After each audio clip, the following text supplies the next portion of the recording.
Apple அவங்களோட ஏர்பாட்ஸை இல்லீகலாக FIFA world கப்பில் அட்வர்டைஸ்மெண்ட் பண்ணுறாங்க, எந்த ஒரு ரூல்ஸுமே பிரேக் பண்ணாமல். இதுவும் one of the smartest move தான். ஏன் சொல்கிறேன் அப்படின்னா, FIFA வேர்ல்ட் கப்பில் ஒரு ரூல்ஸ் போடுறாங்க, என்னன்னா ஸ்பான்சர்ஸை தவிர யாருமே வந்து அவங்களோட ப்ராடக்ட்டை வந்து அவங்க ப்ரொமோட் பண்ணக்கூடாதுன்னு.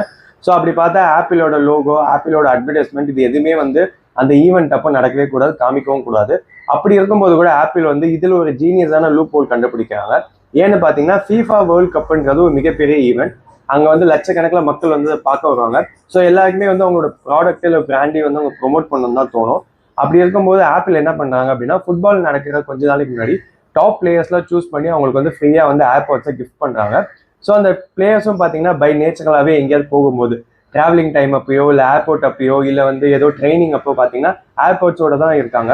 ஸோ இதை வந்து ஜென்ரலாக ஒரு பிளேயர் வந்து ஒரு இடத்துக்கு இன்னொரு இடத்துக்கு போகிறாங்க அப்படின்னா மீடியா வந்து அவங்களை அதிகமாக கேப்சர் பண்ணும். அப்படி டாப் பிளேயர்ஸை வந்து அதிகமாக கேப்சர் பண்ணும்போது அவங்க எல்லா காதிலுமே பார்த்தீங்கன்னா ஏர்பாட்ஸ் இருக்கு.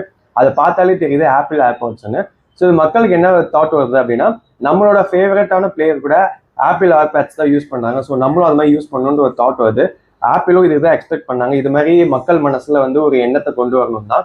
கிட்டத்தட்ட ஸ்பான்சர்ஷிப்புக்கு ஏகப்பட்ட கோடி கணக்கில் செலவாகும். பட் ஆப்பிள் வந்து வெறும் ஃபியூ ஏர்பாட்ஸ் வந்து ஃப்ரீயாக கிஃப்ட் பண்ணி அவங்களோட அட்டென்ஷன் வந்து எடுத்துக்கிட்டாங்க. ஸோ இல்லை நம்ம என்ன தெரிஞ்சுக்கலாம் அப்படின்னா, நம்மளும் வந்து நிறைய கேம்பெயின் ரன் பண்ணுவோம், இல்லை நம்மளோட பிராண்டை பற்றி மற்றவங்க பேசணும்னு நினைப்போம். அதுக்கு வந்து அதிகமாக செலவு பண்ணி தான் பண்ணணும்னு இல்லை. எங்கேயோ நடக்கிற ஈவெண்ட்ல கூட நீங்கள் சின்னதாக உங்களுக்கு வந்து லூப் ஹோல் கிடைக்குது, உங்களுக்கும் இது மாதிரி ஜீனியஸாக தோணுது அப்படின்னா நீங்களும் இது மாதிரி ட்ரை பண்ணலாம். ஸோ இது வந்து ஆப்பிள் கிட்ட இருந்து நான் கற்றுக்கிட்டேன். ஸோ இது மாதிரி இன்ட்ரெஸ்டிங்கான வீடியோ பார்க்கணும் அப்படின்னா என்னோட சேனலை ஃபாலோ பண்ணிக்கோங்க. இந்த வீடியோ பிடிச்சிருந்தா லைக் பண்ணிக்கோங்க. மறுபடியும் நல்ல வீடியோவில் பார்க்கலாம். Thank you, by.